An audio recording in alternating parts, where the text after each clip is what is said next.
साथियों, कैसे आप सभी लोग? उम्मीद है अच्छे होंगे। साथियों, मैं नई भर्ती लेके आप लोगों के सामने आया हूँ। नई जो भर्ती है वो इंडियन कोस्ट गार्ड रीजन की है। वर्ली कॉलोनी मुंबई की ये भर्ती आई हुई है। साथियों, इसमें ये है कि ये जो फॉर्म है ये 16 सितंबर 2022 से 25 अक्टूबर 2022 तक आपके सामने ये फॉर्म फिलअप करना है आप लोगों को। 25 तारीख इसकी लास्ट डेट है साथियों। इसके अलावा हम आगे बढ़ते हैं तो नेम ऑफ पोस्ट के बारे में बताऊंगा। उससे पहले मैं आपको एक जानकारी देना चाहता हूँ। जानकारी ये है साथियों कि इसमें पोस्ट जो एक एक दो दो आई हुई है। आप एक एक दो दो पोस्ट के बाद चक्कर में सोच के ये मत सोचना कि ये फॉर्म क्यों भरे हम एक दो पोस्ट। साथियों, मैंने खुद ने 8-10 जगह गया हूँ। एक एक दो दो पोस्ट के लिए भी हमको लोगों को जाना पड़ता है। ऐसा नहीं है कि एक पोस्ट है तो आप लोग नहीं डालोगे। मैं चेन्नई, मुंबई, गोवा, दिल्ली और देहरादून से लेके इधर बेंगलोर तक गया हूँ, और इधर कानपुर से लेके नागपुर, चंद्रपुर, हर जगह मैं पोस्ट का एग्ज़ाम देने के लिए गया हूँ। जबलपुर से लेके हर जगह, मतलब मैंने हर कोना कोने में इसकी भर्ती दी है। जहाँ जहाँ एक एक पोस्ट या दो दो पोस्ट रहती थी फिर भी मैं चला जाता था, क्योंकि आप एग्ज़ाम देने से ही निखरोगे और आपको नॉलेज आएगा कि क्वेश्चन का सिलेबस कैसे रहता है, क्वेश्चन बनते कहाँ से और क्वेश्चन होते कैसे हैं। ऐसा नहीं है कि घर घर में तैयारी करने से आप आराम से सिलेक्शन हो जाएगा। इसके लिए आपको घर से तो निकलना तो पड़ेगा साथियों। एक पोस्ट है तो क्या हुआ, हमें तो एक ही चाहिए। 100 पोस्ट भी हमारे किस काम की, हमें तो हमारी एक पोस्ट से मतलब। अगर एक पोस्ट भी दिख रही है तो उसके लिए आप एलिजिबल हो, और यही आपके अंदर माइंड सेट होना चाहिए। तो आप बिल्कुल ये पोस्ट डालिए। ऐसी मेरी आपसे कामना, ऐसी मेरी आपसे उम्मीद है। नेम आप पोस्ट की बात करते हैं तो इंजन ड्राइवर की ये पोस्ट है। General central service group C, non gazetted, non ministerial pay level जो है इसमें भी चौथा पे मैट्रिक्स दिया हुआ है।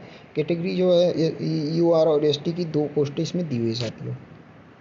साथियों, इसमें 2 साल का अनुभव मांगा है। हम हमारे ट्रेड की ओर चलते हैं। सारंग लेसर ये भी हमारे काम का पोस्ट नहीं है। नेम ऑफ द पोस्ट है जो फायर इंजन ड्राइवर। इसमें भी कोई डाल सकते हैं जिनको, अगर जिनके पास में हेवी ड्राइविंग लाइसेंस है तो वो ये पोस्ट आराम से भर सकते हैं, अनुभव जिनके पास हो। और ये सिविल मोटर ट्रांसपोर्ट। साथियों, ये पोस्ट मुझे लग रहा है कि ये पोस्ट काफ़ी लोग आप लोगों के बीच में से भी डाल सकते हैं, तो डालिए ज़रूर। अगर किसी के पास हेवी ड्राइविंग लाइसेंस है और वो 10th पास है, उसके पास किसी प्रकार का अनुभव है, तो ये पोस्ट बिल्कुल डालिए साथियों, क्योंकि 7 पोस्ट इसमें दी हुई है। सेंट्रल गवर्नमेंट की ये नौकरी है, तो कहीं ना कहीं बहुत अच्छी नौकरी आप लोगों के बीच में ही आई है। तो इसमें सिर्फ 10वीं पास मांगा गया है साथियों। तो 10वीं पास में 10th स्टैंडर्ड है, ड्राइविंग लाइसेंस होना चाहिए हेवी वाला, और नॉलेज होना चाहिए मशीन का, और एक्सपीरियंस जो है साथियों 2 साल का कम से कम इसमें अनुभव होना चाहिए। तो ये फॉर्म आप देख लीजिए। और अब आते हैं हम ITI की ओर लौट के। इलेक्ट्रिकल फिटर स्किल्ड एक पोस्ट है साथियों। ग्रुप सी की ये पोस्ट है साथियों। लेवल भी इसमें दूसरा लेवल है, अच्छी पेमेंट मिलेगी इसमें। कुछ नहीं साथियों, इसमें आपको ज़्यादा कुछ नहीं देखना है। सिर्फ ये देखिए कि इसमें जो है ITI आपसे मांगी गई है। ITI बेस का ये ITI जिसने की है वो आराम से भर सकता है इस पोस्ट को। इसके अलावा एज रिलैक्सेशन की बात करें तो वही जो शुरू से एज रिलैक्सेशन जो चलते आ रहा है, 18 से 27 वर्ष, और 3 साल SC OBC और 5 साल SC ST का इसमें वो एज रिलैक्सेशन चलेगा। इसके अलावा फिर ये मैकेनिकल फिटर स्किल्ड की जो पोस्ट है, एक पोस्ट इसमें आई हुई है, इसमें भी ITI मांगा गया है, और वही 18 से 27 साल, और 3 साल OBC और 5 साल SC ST का इसमें भी वही छूट दी गई है साथियों। वेल्डर की पोस्ट बहुत कम देखने को मिलती है, पर यहाँ पे वेल्डर की एक पोस्ट आई हुई है। तो उम्मीद है मुझे जो भी वेल्डर वाले हमारे साथी होंगे इस फॉर्म को ज़रूर फिलअप करेंगे। एक पोस्ट के बारे में बिल्कुल मत सोचिए कि एक पोस्ट है सर क्या करें, ऐसा बिल्कुल। ये वही लोग सोचेंगे जिन्हें कुछ करना नहीं है ज़िंदगी में। जिन्हें कुछ करना है वो बिल्कुल ये फॉर्म फिलअप करेंगे और बिल्कुल अपना 100% देंगे। साथियों, क्वालिफ़िकेशन 10th पास चाहिए इसके लिए, बस और कुछ नहीं है। 10th प्लस और ITI, और जिन्होंने ITI के साथ अप्रेंटिस किए है सब साथ डॉक्यूमेंट्स आप लगा सकते हैं साथियों। और इसके अलावा साथियों, टर्नर की भी यहाँ पे पोस्ट आई हुई है, जैसे आपके सामने एक पोस्ट टर्नर की है। ITI चाहिए इसके लिए भी। और साथियों, बहुत से लोगों को जिसका इंतज़ार था, name of post carpenter skilled. साथियों, मैं आपके सामने जीता जागता उदाहरण हूँ। कारपेंटर से मैंने एग्ज़ाम बता चुका हूँ कि मैंने दिल्ली, मुंबई, चेन्नई, गोवा और इधर कोलकाता, कर्नाटका 2 बार गया हूँ मैं बेंगलोर में। एक बार रिटर्न दिया, फिर फिजिकल रिटर्न देने के बाद में मैं प्रैक्टिकल देने के लिए देहरादून भी एक बार रिटर्न दिया, दूसरी बार प्रैक्टिकल देने के लिए। MP में रहता हूँ पर मैं इतने दूर दूर गया हूँ, तो आप लोग समझ सकते हो कि एग्ज़ाम, आपकी नौकरी इतना आसान नहीं है। आपको मेहनत तो करना पड़ेगा, आपको फॉर्म भरते रहना चाहिए साथियों। इस फॉर्म की एक दिक्कत ये आ रही है कि इस फॉर्म को आपको ऑफलाइन भरना है साथियों। ऑनलाइन इसमें कोई प्रोसेस नहीं है, ऑफलाइन फॉर्म भरना है। ये देख लीजिए एक पोस्ट है और वही आपको कारपेंटर से ITI होना चाहिए, यही सब चीज़ें इसमें दी गई है। 18 से 27 साल। और ये और भी पोस्ट इसमें दी हुई है साथियों। लास्कर जो है आप पूछ करके वीडियो देख सकते हैं कि उनकी दी हुई है, लेबर की दी गई है। साथ ही एक पोस्ट ये भी मुझे कुछ समझ में आती है, अगर कोई पहचान में MTS माली हो जिसके पास में 2 साल का अनुभव हो, वो भी ये पोस्ट भर सकता है। अब जो फॉर्म फिलअप करने का जो तरीका है वो इसमें दिया गया है। एक तो फॉर्म फिलअप करने को बिल्कुल सावधानी से आपको इसका फॉर्म फिलअप करना है साथियों। आपको जो है एनेक्सा 1 इसका जो नीचे PDF में फॉर्म दिया है उसको आप ध्यान से देख लेना। बाकी जो फॉर्म जो है एक तो इंग्लिश और हिंदी दो में से आपको किसी एक लैंग्वेज में इस फॉर्म को भरना है। और जो है फ़ोटोग्राफ जो है आपको जो फॉर्म जो है सेल्फ अटेस्ट करके फॉर्म भरना है। आपको सीक्वल से ये फॉर्म लगाना है। वैलिड फ़ोटो ID प्रूफ और मेट्रिकुलेशन और इक्विवेलेंट मार्कशीट एंड सर्टिफिकेट, 10वीं की मार्कशीट और 12th लेटेस्ट कैटेगरी सर्टिफिकेट और एक्सपीरियंस NOC, अगर कहीं नौकरी कर रहा तो NOC चाहिए उसके लिए। और 2 लेटेस्ट पासपोर्ट साइज़ की फ़ोटो आपको इसके साथ देना है साथियों। तो ये तो हो गया फॉर्म भरने के बाद में उसके साथ में जो हमको डॉक्यूमेंट सीक्वल से कैसे लगाना है।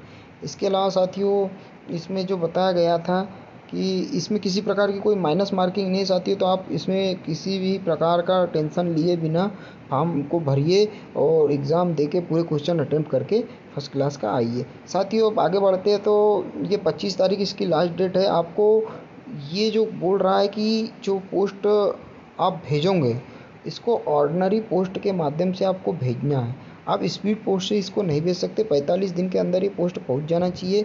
तो आप ये फॉर्म जितना जल्द हो सके भरिए और इसमें 50 रुपये का पोस्टल ऑर्डर पोस्ट ऑफिस से लेके साथ दीजिए साथियों। लिफाफे पे आपको जो लिखना है किसके नाम पे भेजना है तो ये यहाँ पे दिया गया है, the commander, coast guard region west, Worli sea face PO, Worli colony, Mumbai. साथियों इस पते पे आपको इसको भेजना है साथियों। इसके बाद हम जैसे ही आगे बढ़ते साथियों तो डॉक्यूमेंट्स वेरिफिकेशन जो सिलेक्शन का मोड है ये दिया गया है। और रिटन एग्ज़ाम होगा। रिटन एग्ज़ाम में कैंडिडेट का जो चाहिए वो सब रिटन एग्ज़ाम होगा। रिटन एग्ज़ाम में देखिए 80 ऑब्जेक्टिव टाइप के क्वेश्चन इसमें पूछे जाएंगे साथियों, 80 ऑब्जेक्टिव टाइप क्वेश्चन और नो निगेटिव मार्किंग साथियों। ये सबसे प्लस पॉइंट आपके सामने दिया गया है साथियों कि नो निगेटिव मार्किंग आपके सामने यहाँ है। सिलेबस आपके सामने दिया गया है साथियों। General knowledge, mathematics, general English और क्वेश्चन ऑफ रिलेवेंट ट्रेड, आपके ट्रेड से रिलेटेड मार्क्स पूछे जाएंगे साथियों। Maximum marks of written exam में क्या पूछा जाएगा, रिटन एग्ज़ाम में 50% candidates who qualify the written test are to be shortlisted for the trade test. 50% लोगों को इसमें लिया जाएगा और उनको उनसे ट्रेड टेस्ट के लिए उनसे 50% लोगों को लिया जाएगा।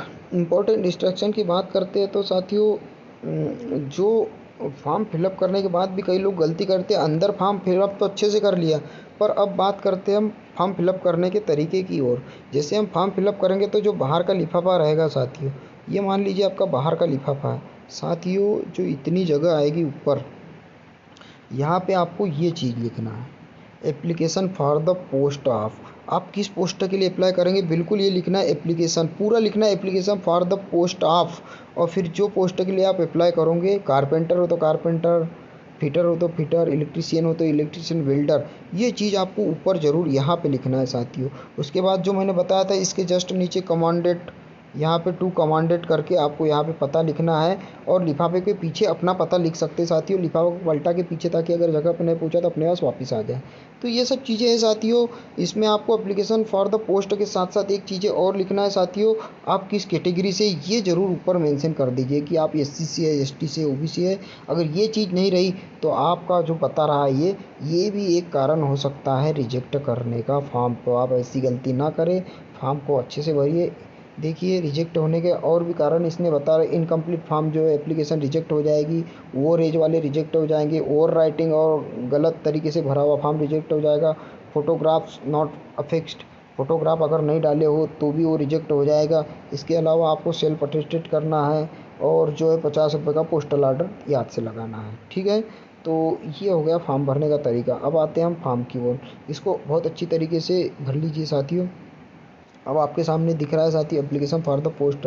तो आपको साथियों फॉर्म तो समझ में आ गया है। ये नेम ऑफ अपॉइंट, अपना नाम, पोस्ट का नाम, date of birth, father name, permanent address, correspondent address, तो ये सब चीज़ें नॉर्मल है, आप भर सकते हो। करंट एड्रेस आपका जो है पिन कोड सहित आपको ज़रूर डालना है।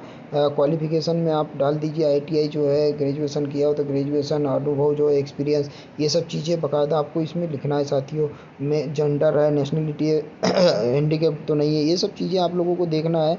इतना तो आप सब लोग खुद ही जानते हैं। यहाँ पे बराबर आपको थंब लगाना है, सिग्नेचर करना है। तो और साथियों ये आ जाते हैं हम नीचे, ओबीसी का ये सर्टिफिकेट है, और ओबीसी के सर्टिफिकेट को भर के आपको यहाँ पे डिस्ट्रिक्ट मजिस्ट्रेट के इस पे साइन होंगे साथियों, तब ये फॉर्म आपको भर के वहाँ पे देना है। अगर किसी को एज रिलैक्सेशन चाहिए तो उसको ये चीज़ें भर के ज़रूर देना पड़ेगा। जैसे कोई 27 क्रॉस कर गया हो तो ये फॉर्म भर के उसको देना पड़ेगा। इसके अलावा एससी एसटी ओबीसी को भी अगर छूट चाहिए तो उसको ये फॉर्म भर के देना होगा। तो ये साथियों जैसा कि आप सभी लोगों को समझ में आ गया होगा कि ये फॉर्म भरना कैसे है, करना क्या है, नो नेगेटिव मार्किंग, ये सब चीज़ें मैं आप लोगों को बता चुका हूँ। तो साथियों अब आप ये फॉर्म भरें ना भरें ये आपकी मर्ज़ी है, बाकी मैं तो चाहूँगा कि आप ये फॉर्म ज़रूर भरिए, क्योंकि एक एक पोस्ट से आप लोगों को जो है अनुभव मिलेगा। और मैं तो चाहता हूँ, हो सकता है आप ही में से किसी को ये पोस्ट ही किस्मत में लिखी हो, तो ज़रूर मेरी तरफ से आप लोगों को शुभकामनाएँ कि आप ये पोस्ट ज़रूर भरिए और अच्छे से भरिए। और कोई दिक्कत है तो कमेंट बॉक्स में कहिए, हम आपकी हर दुविधा को सुविधा में बदलेंगे। कोई दिक्कत हो, कोई परेशानी हो, प्लीज़ साथियों like and subscribe my channel, क्योंकि आप लोग लाइक सब्सक्राइब करते तो मुझे भी अच्छा लगता है। मैं नई नई भर्ती ढूंढ के आपके लोगों के बीच में आता हूँ। आप लोग वीडियो देख लेते हैं पर लाइक नहीं करते हो। मैं चाहूँगा कि आप लोग लाइक भी करिए, ताकि लाइक करोगे तो कम से कम मैं भी सोचूंगा कि किसी को मेरे वीडियो पसंद आ रहे हैं, जिसके कारण मैं और वीडियो बनाऊँगा। ओके साथियों, बाय बाय।